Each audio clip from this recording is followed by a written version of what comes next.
May taong nagtanong sa akin, Father, bakit ang dami ng deboto pero ang hirap makita ng pagbabago? Napahinto po ako dahil totoo. At kasama ako sa mga taong iyan dahil deboto rin po ako.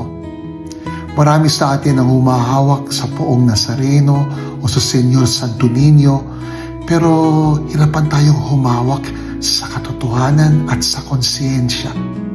Marami sa atin ang kayang maglakad ng mahahabang prosesyon, pero hirap tayong maglakbay patungo sa pagpapakumbaba, pagpapatawad, o pagbabago ng asal at ugali. Hindi masama ang magkaroon ng debosyon.